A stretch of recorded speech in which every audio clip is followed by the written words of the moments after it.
Hello and welcome to this IsleVote21 online meeting for the Isle of Wight County Council's seat of Freshwater North and Yarmouth.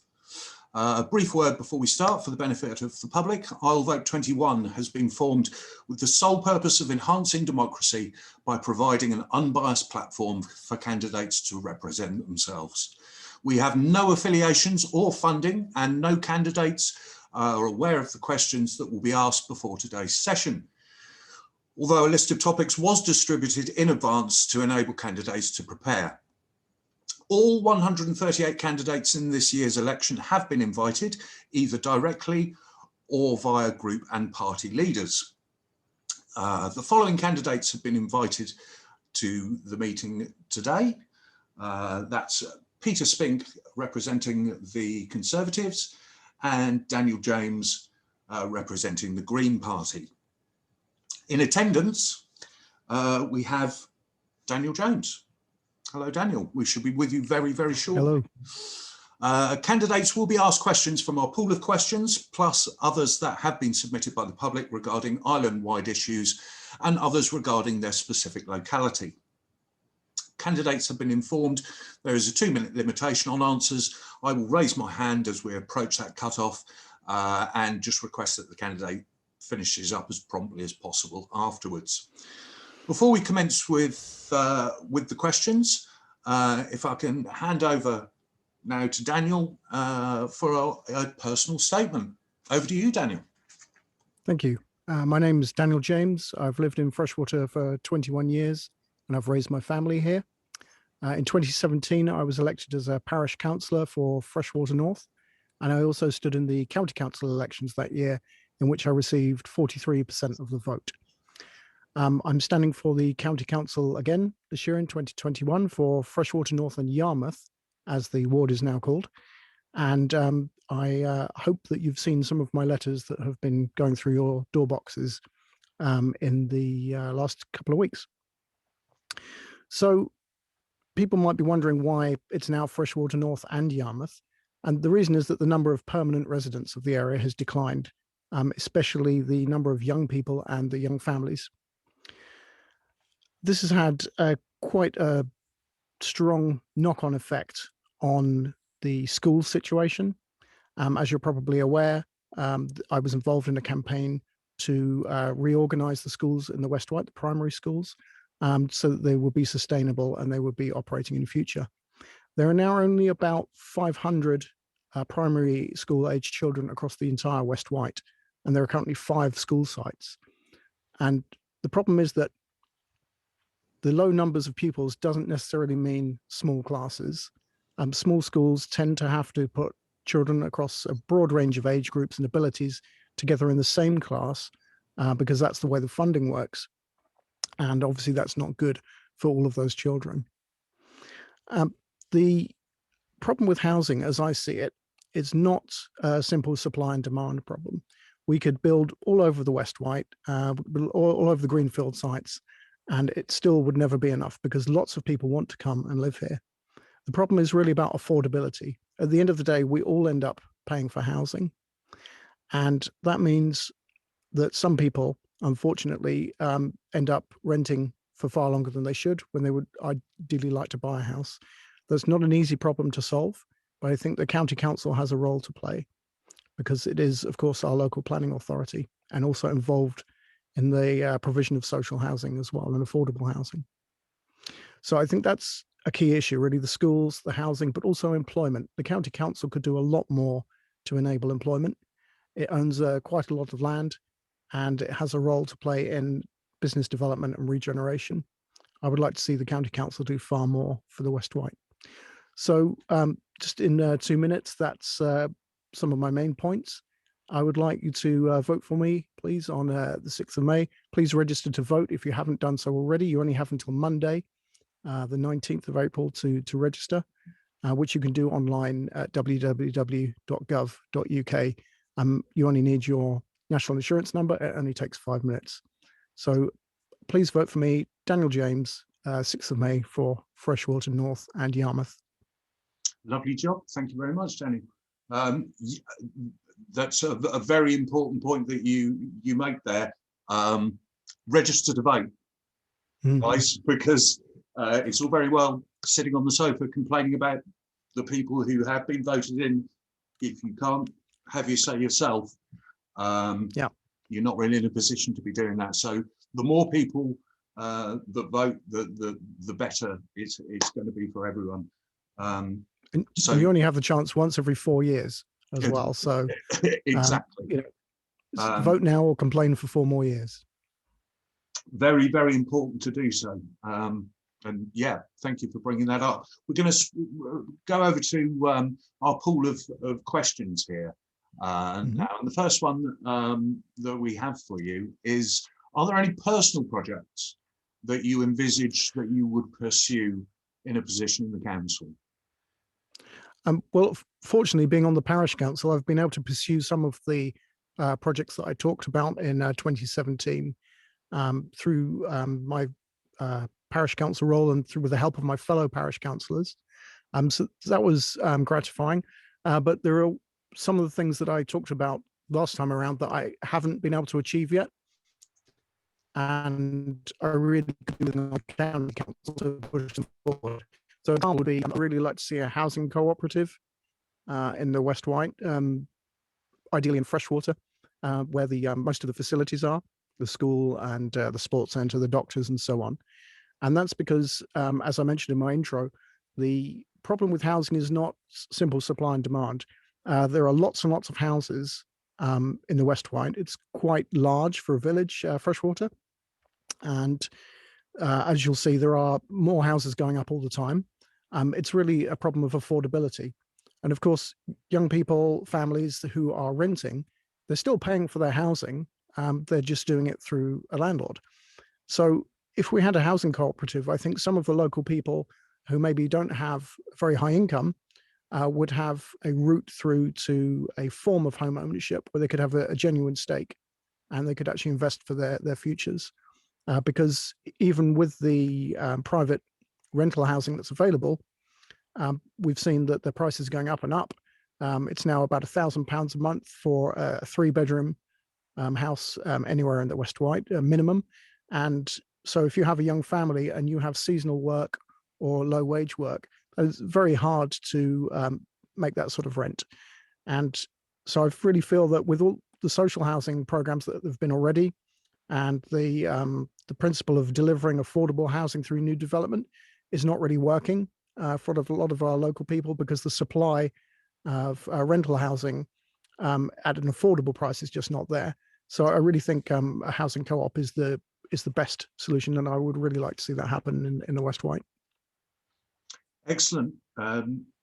Yeah, I mean, there have been a lot of questions regarding this issue, so it is obviously something that is on the mind of people on the island.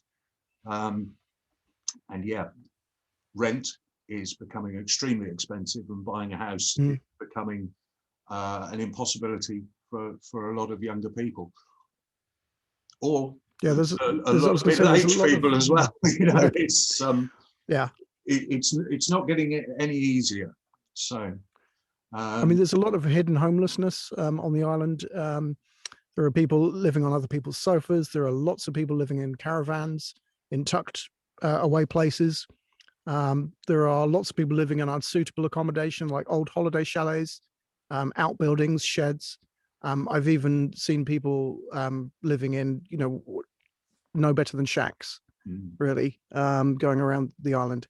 And not something you expect for the 6th largest economy in the world. Well, no. And I think it has a lot to do with our seasonal economy, and that you have people that have work for the summer, maybe on a festival or in a cafe or down at the beach, but then they have very little work through the winter. And perhaps when housing prices and rents were lower, housing was more affordable, you could just about get by with that, but not at the kind of rents that are being asked for nowadays. And of course, there's the competition from Airbnb, which is very lucrative for landlords, so you can understand why they do that. The yield from Airbnb can be 4 times what it is from a normal tenancy. So you can see why a lot of the housing has moved in that direction. And of course, that means you might get a winter let, but as soon as you get to Easter, the B&B starts again, and then you have to move out and you've got nowhere to live until like September, October. So that's a real situation that people are living in. Some of our friends and neighbors around us have been in that situation, and what usually happens is they end up moving to other parts of the island. So they're taking their kids out to school, or they're having to move to the mainland because it's the only place they can get housing. So we really have to tackle that, and that's why I've made it such a priority in my election campaign. Excellent. Right, I'm going to move on to our next question, which is, can you suggest a new policy that the council should pursue on the island? Oh, yes, I do have one in mind.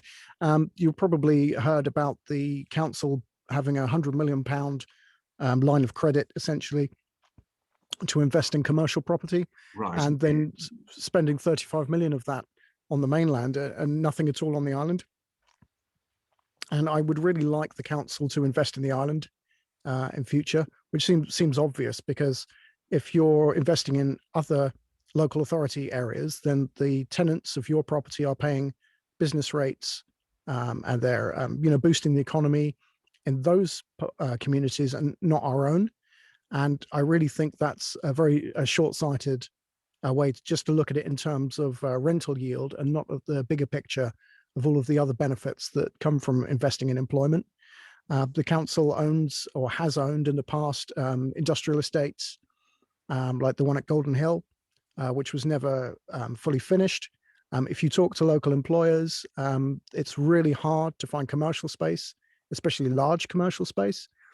So it's all very well saying that, oh, well, we can't invest here because nobody wants to come here.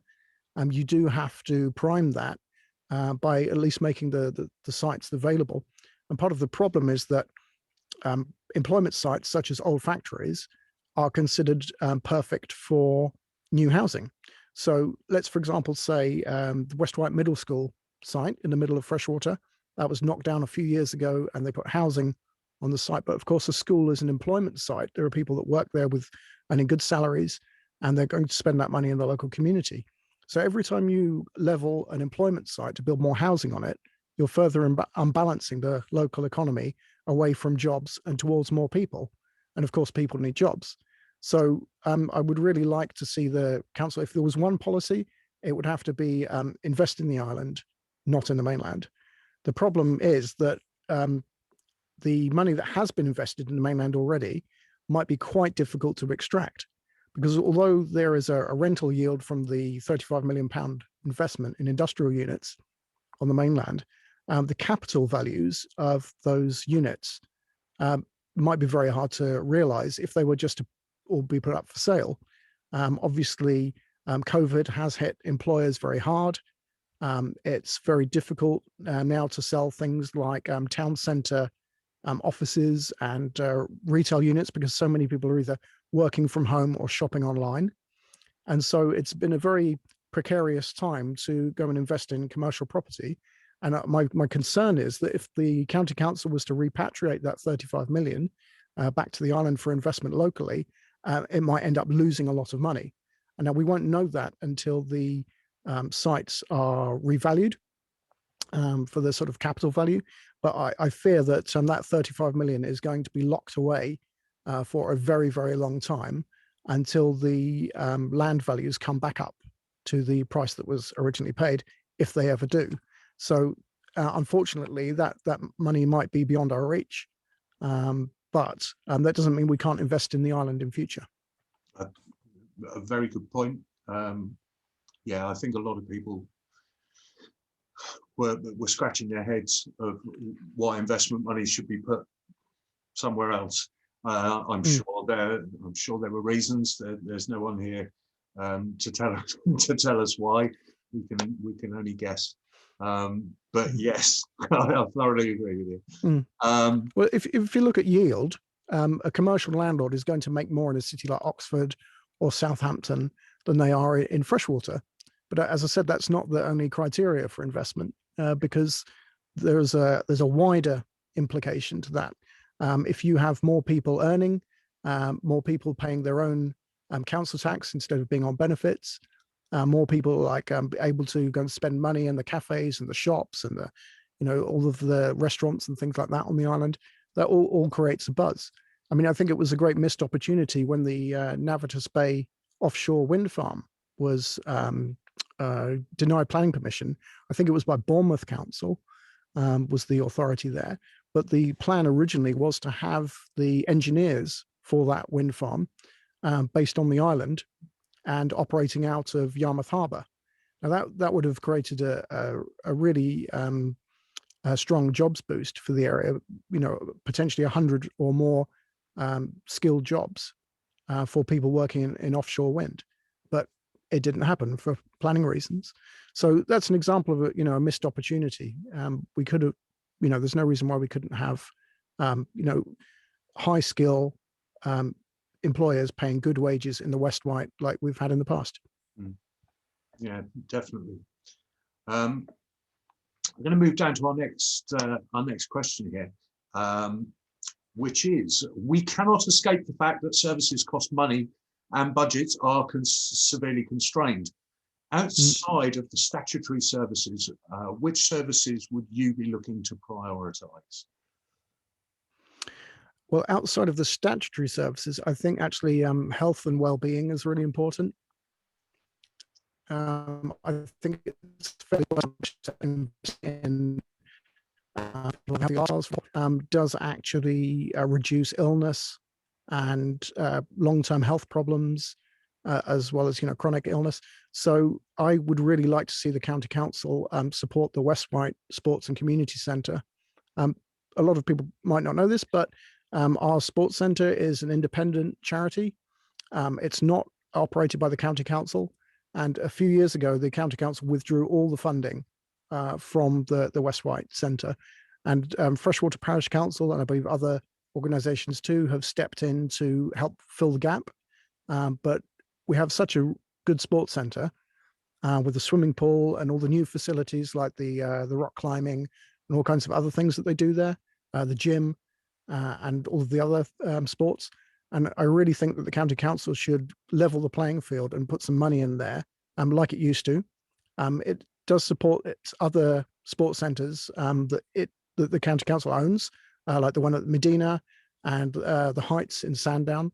And in terms of funding for sports and leisure, we seem to get very, very little in the West Wight.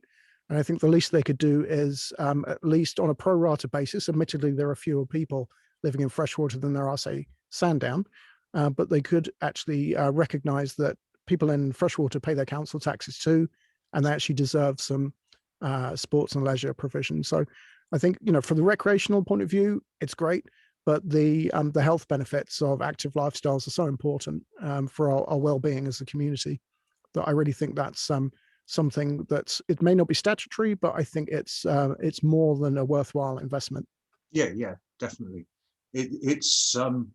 It's looking at the value of something rather than just the cost of. And I wasn't aware of that situation with your sports facilities. I know that being in Ryde myself, the waterfront pool down at Ryde Seafront, I know that that's been taken on by the community because it was no longer funded.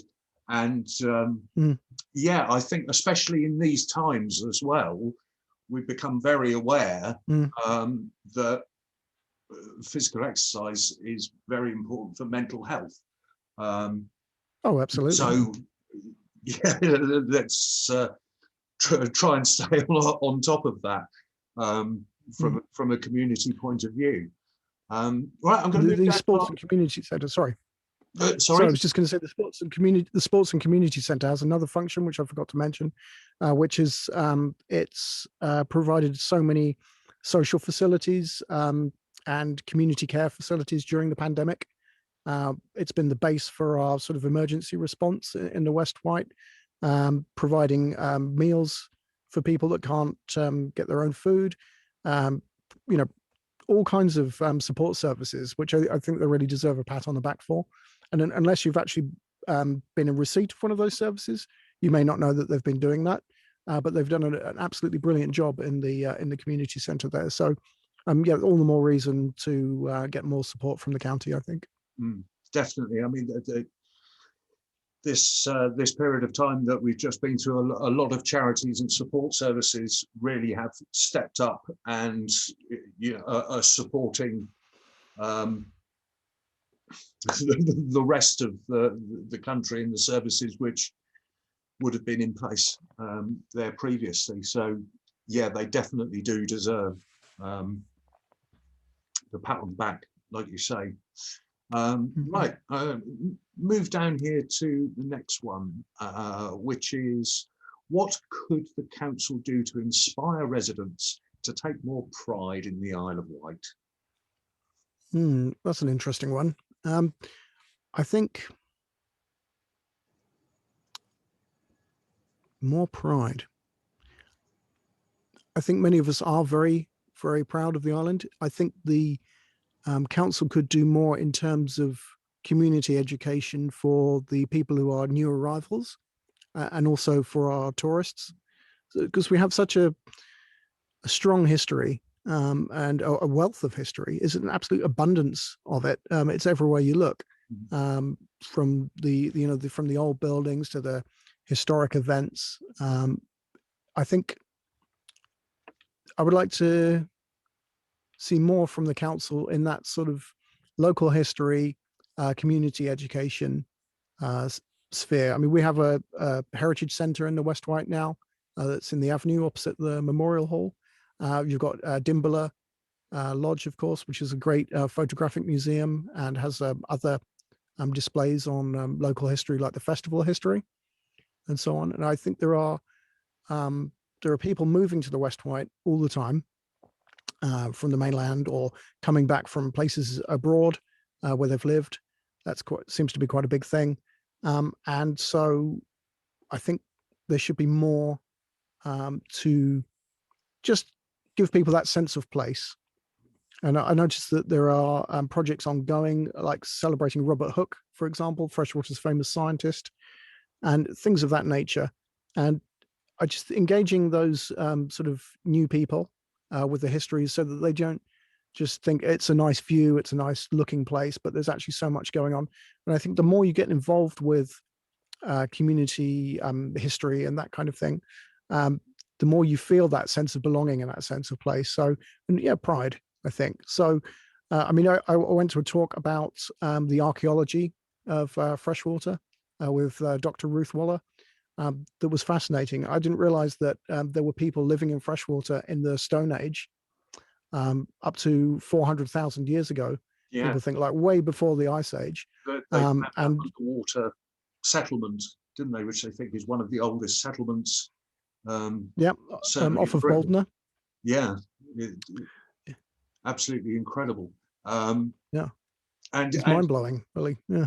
Yeah, like you said, the pride in the island. I think it's something. I think it's something a lot of the older people have, and I think that yes, the knowing the history and loving the history of the island is part of it.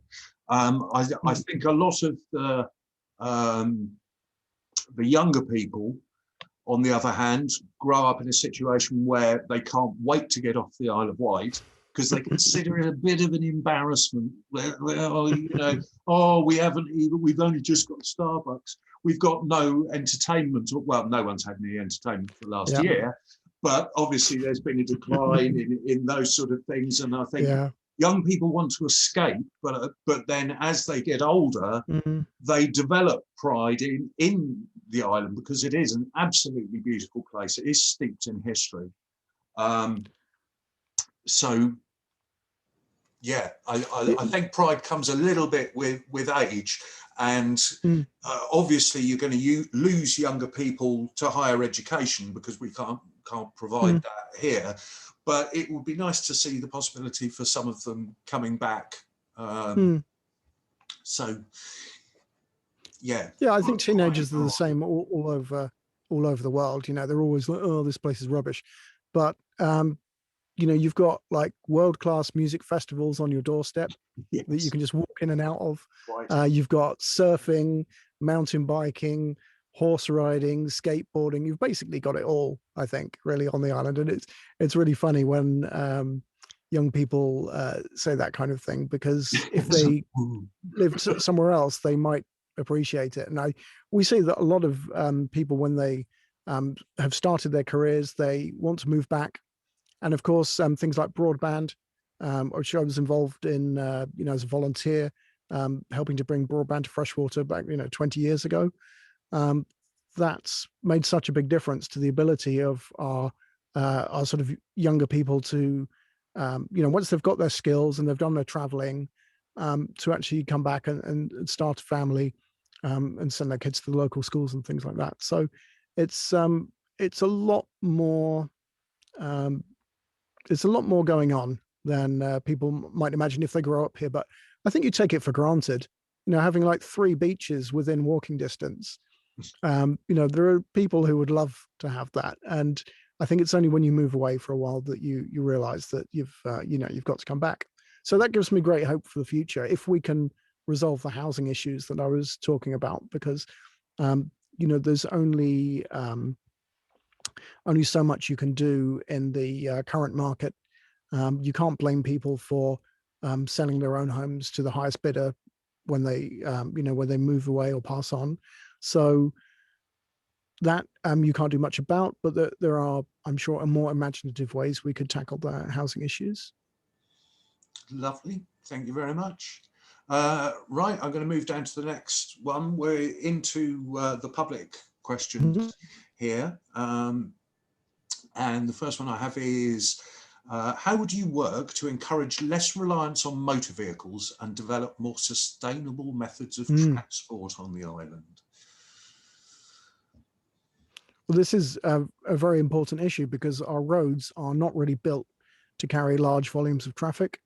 And anybody who's tried to drive through Newport recently will, know all about that. You only need a few roadworks and everything grinds to a halt. So I think we've got strong incentives to create something better. As I mentioned, broadband is quite an important factor. I mean, you and I are having this conversation right now over a broadband connection we wouldn't have been able to do in the past. But I think we need to go further than that. We need to have sort of support for people that would work from home, but for whatever reason can't do it. Not everybody has the space to do it. Not everybody wants to work from home all of the time because they miss the camaraderie of working in a team. So that's why I think it's really important that we invest in new types of workplaces to support new employers. I think there's a strong case to be made that employers could relocate entire teams to the island, and especially the West Wight, because of the lifestyle that we have. And if you've got a project that you want to work on and you want to focus on, it's actually can be really good to get away from the cities and all of the problems that they bring, so that you can get a really focused team working on a project. And I think that could work very well for the island in general, but especially the West Wight. I don't see any reason why we can't do that. And that, of course, brings spin-offs, because then you need to hire more people. You need to train people up. And I really want to get the sort of wage base up for the West Wight, because seasonal work is great when you're a teenager, but you can't really live a life on that basis. You can't raise a family with temporary or short-term work. So we really need to upskill. And I think education is a big part of that. You mentioned not having a university here. I think in the future, we probably will have the scope to have perhaps a small campus, probably not in the West Wight, but on the island, because universities are changing. They're becoming much more IT driven. Obviously, they've had to do a lot more work on remote learning and things like that. And I think in the future, education, especially higher education, will be delivered in a different way, just because the model of sort of getting all the young people into the cities isn't necessarily that sustainable either. So to return to the question about transport, I think you have to reduce people's daily journeys, and work is one of those ways, by having people working closer to where they live, rather than the council's model of like all the employment has to go to Newport and everybody's going to drive in and out every day, which they've been pursuing for decades, and as we've seen, doesn't work particularly well. but also the other aspects of that. So you've got the travel to school. So it's really important that you have a local school within walking distance. In the West Wight, that would be a primary school, because we don't have enough young people for a secondary school of our own anymore. So you've got the schools and the employment, but you've also got the shopping aspect. And I'm really strong supporter of independent local businesses. We have some great ones in Freshwater. We still have traditional food retailers in the Avenue and School Green Road. So that's great from a sort of point of view of me being able to walk down the road as a pedestrian, pick up my daily essentials, go to Hurst's for some bolts or screws or something, or Plumley's, and then walk back home, and I'm getting on with the job. So I think planning around smaller communities which are self-sufficient as much as possible. Obviously, some specialist items are mostly bought online these days, so that's not so much of an issue. You don't need a big town centre to have your daily essentials. And I think there is scope for doing that, so that when you use the car or you get the bus, it's more of an option rather than a necessity. So it's just about those daily journeys, school, shops, work, and really rethinking the island plan around more sort of decentralized communities, which have many facilities within walking distance. And unfortunately, our island plan has been delayed. The last consultation was in 2018 for the island plan, and it seems to have just gone very, very quiet. And unfortunately, that means we don't really have any strategic direction for the planning of where people should live, the transport to those. I mean, the principles are all there, but the implementation isn't happening. So on the one hand, we're looking at huge new housing estates, which are remote from facilities, which is like the worst possible scenario for generating more car traffic. But we're not really coming up with anything better. So that's why we're getting these large housing estates. Yeah, it certainly is an issue that definitely needs a little more clarity. And I think probably globally, not just for the Isle of Wight. If I mean, when I was born, there were 3.5 billion people on the planet. Now there are 8, and it's an exponential curve. So something has to be done about looking to the future of housing and transport and all of these things. And as you mentioned with broadband, I think this is one of the ways that things will go in the future. I certainly know my daughter's at university at the moment. She spent 9 of the last 12 months sat at home doing her education over this. I'd like to think that would see a reduction in the cost of her education, but I don't believe it has done. Sadly not. Moving on, that is something something different. I have a question here as well from the public that's been submitted, saying that 1 in 5 people have a disability, equating to around 28,000 island residents. Some are having some form of disability or long-term illness. What commitment would you give to reduce the inequalities for disabled people on the island, with a view to improve facilities, services, employment, etc.? Yeah, that's a really pertinent question, because I think the West Wight in particular has a higher than average number of disabled people and people with long-term illnesses. Obviously, partly that's to do with our demographic, in that we have a higher proportion of older people than most places. But I've heard it said that the West Wight is actually showing the way for the rest of Britain, demographically speaking, and that the rest of the country will catch up with the sort of demographic that we have because of falling birth rates and so on. So I think one thing I'd like to flag is the community bus that we have here in the West Wight, the FIT bus, or FYT bus, which stands for Freshwater, Yarmouth and Totland, I believe, bus. And that's a volunteer run service. And I believe you can phone up and ask to be picked up, a bit like a taxi, but you can also hail it from the side of the road. And that's been a really good project for getting people out and about. So I think from a county council point of view, I would like to see more support for the community buses, because if you're housebound for any reason, or you have reduced mobility, maybe you can't drive a car, or you can't afford one because you don't have the money. I think community buses are probably the simplest, straightforward solution for getting people with reduced mobility out and about, to the shops, to employment, to the sports and community centre, or to the memorial hall for entertainments when they start again. I mean, a theatre, music, drama, that kind of thing. So I think, yeah, if there was one thing I would do, I would get some county council support for the community bus, because the county council supports all kinds of things in other places on the island. And in the West Wight, we seem to have got a bit of a raw deal. I don't think the county council's priority has traditionally been on the West Wight. They look at other areas with more residents, perhaps, like Sandown and Newport and Ryde and so on. But I think the West Wight has been, to some extent, been left out. And giving some financial support to the Fit Bus will be an excellent way to do that.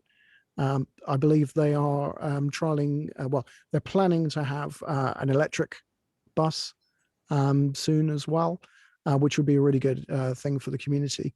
And also the drivers that are all volunteers, and the people that support the Fit Bus, and they have a charity shop in Scotland, which for people who can't get out and about so easily.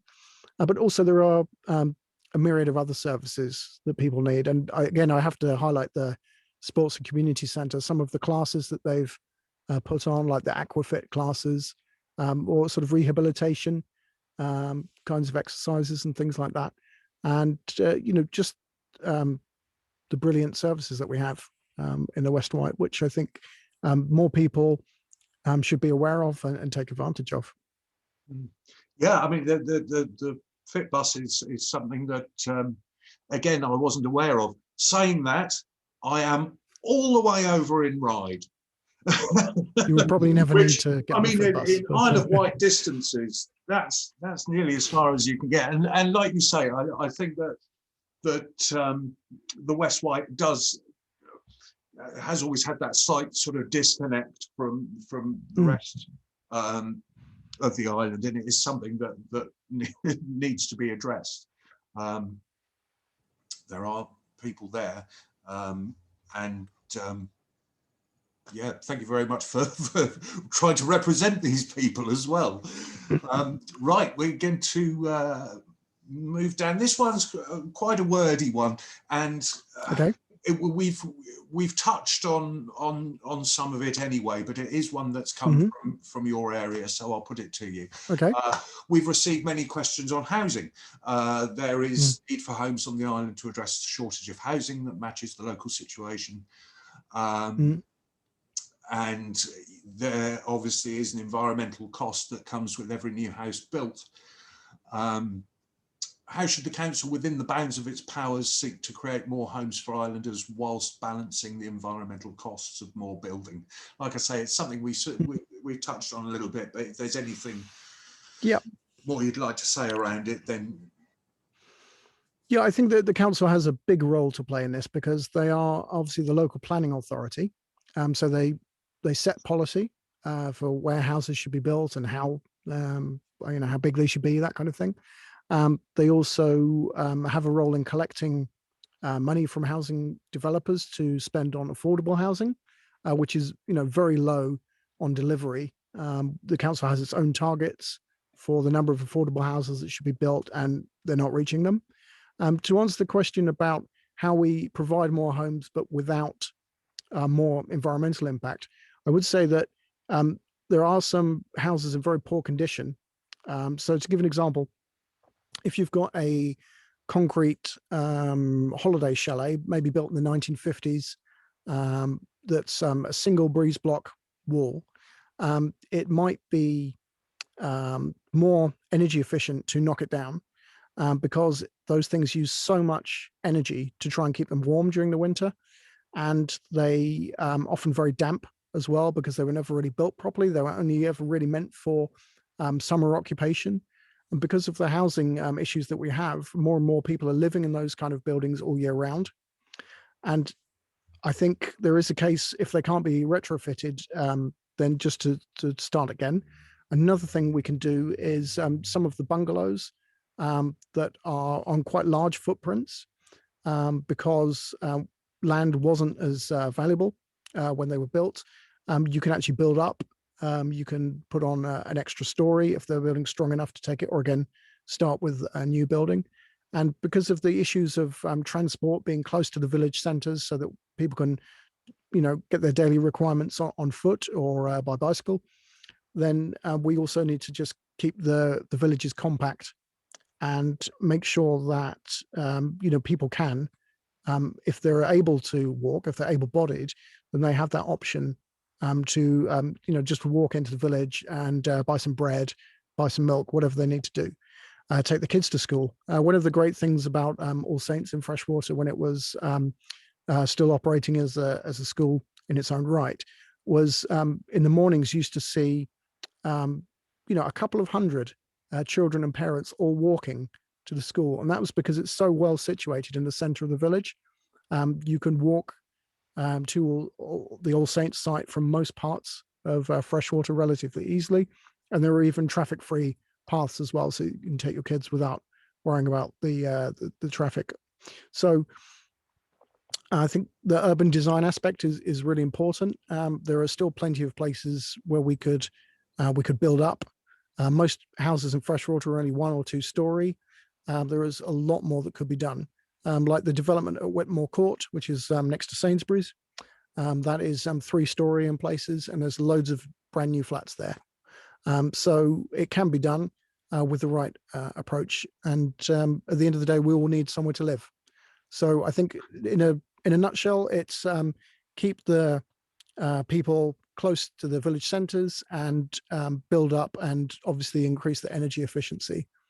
And make sure that people aren't living in old shacks and caravans and things like that, because I think it's much more common than people realise. Yeah, I think it definitely is.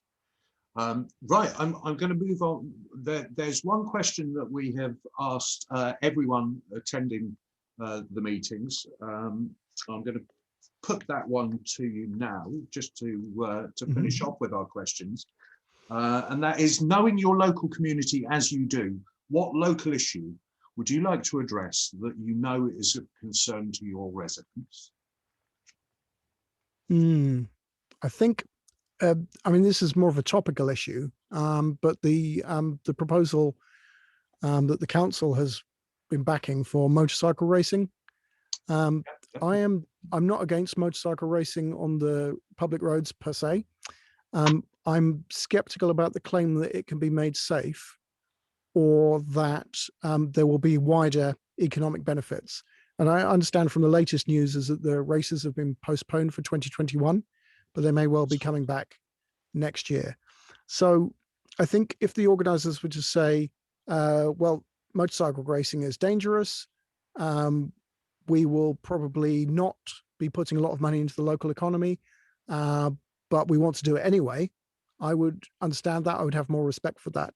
I think running a motorcycle race with bikes that can go up to 200 miles an hour around a cliff top circuit at a time of year when you get quite severe autumn weather, heavy rain, side winds, that kind of thing, I just don't think it was a brilliantly conceived plan. I think there are people that enjoy their motorcycling and they really like the idea of this event coming to the island, but I think there are better times of year to do it, when the road conditions and the conditions for spectators would be better. And I think there are probably better places to put it. I would like to see investment in more innovative ideas. I mean, the format from the Isle of Man is quite an old format. There's probably 100 years old now of petrol bikes going around on a road circuit. There's a lot that could be done with innovative ideas like electric bikes, which I think would cause a lot less disruption and risk, which are nevertheless interesting and exciting for spectators, so that there can be an economic benefit. So, for example, I went to the Tour de France when it came to Portsmouth, which I think might have been 1994, and I went down to the seafront where the hovercraft comes in, and I waited for about 3 hours in the sun for the race to come by. With there's a big crowd. It was like 3 people deep. I could only just see the road, and then it was all over in about 30 seconds. Because what I realized is that standing by the finish line of a really fast race is not the best place to stand, because of course all the riders were going like absolutely flat out in the peloton, and it was just like a blur of like yellow and pink, and then it was over. And by the time I got home, it took me all day to get there and get back again from Freshwater. And I realized at that time there are probably better ways to do this. So I've got a picture from that day, and it's just half of a back wheel, because by the time I'd taken the picture, the bike had gone past. And so from a spectator point of view, it's a bit of an anticlimax. And I think with the right promotion and the right design, you could make a pretty spectacular event that had a lot of value for visitors and for local people alike, who could go and enjoy themselves, watch the racing, and spend some money, and just enjoy themselves. So it could be done, but I think the proposal that we were at was not a winner. So let's see what they come up with for 2022. But I get quite a few emails from residents that are concerned because they live on or near the circuit that was proposed, and they're worried about copycat motorcycle riders coming down from the mainland to try the circuit, have a practice, revving their engines, and things like that. So there's also an unfortunate aspect to it, which is that if you have an accident on the road, on the military road, let's say, or the middle road, and the air ambulance is called to airlift you to Southampton Hospital, let's say, then you're tying up that air ambulance for half an hour or an hour, and there might be someone else that needs it as well.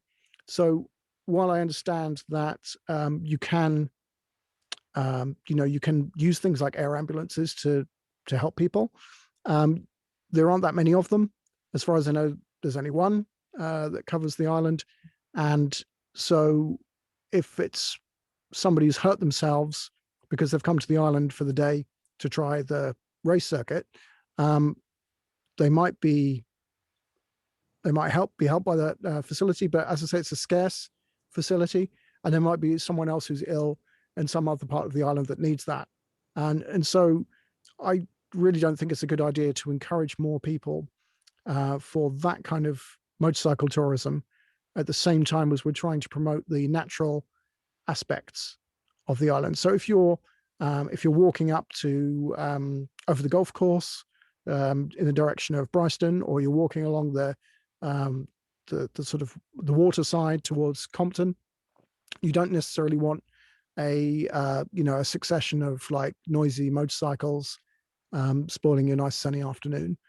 And I think that has to be taken into account, because we are trying to promote things like glamping, ecotourism, woodland tourism, things like that on the island, which are all about the tranquil aspect of the island's countryside, and that's not necessarily compatible with large numbers of motorcyclists.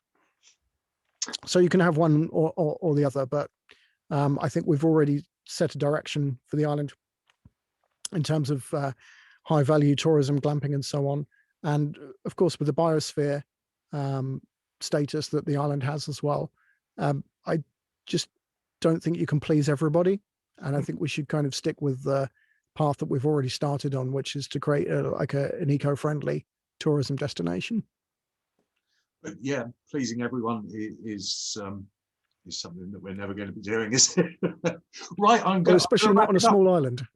I'm going to wrap it up with the questions there, Okay. Daniel. Yeah, thank you ever so much for coming and speaking to us today. I'll just give you the opportunity, if you had a little closing statement or a last few words for a minute or so. And yeah, then we can conclude today's business. Like I say, thank you ever so much for coming in, and the best of luck in the upcoming election. Thank you. I was going to say that because I can't go out and meet people, I'm not doing any door knocking or anything like that because of the pandemic. I don't want to worry people about infection and masks and all those kind of things. So I won't be knocking on anybody's door. But if people want to get in touch with me, my email address and mobile phone number are on the letter that I'm putting through people's door boxes. And if you, if you want to get in touch, that's the best way. I was going to say, if you haven't registered to vote, you only have until Monday, which is probably very soon after this video goes out. So you might as well do that right away. Only takes a minute, and you can do it online with your national insurance number. So there are people that have only just moved to the island, and they haven't registered to vote here yet. And as I say, this is their only chance for the next 4 years to have a say in who runs the place where they live. So yeah, just that really. And I'd like to say thank you very much to IsleVote for organizing these online hustings. I think it's a really good initiative to get people to, in front of a camera like this and answer the questions, because it is so difficult to organize public events. It is in the normal way.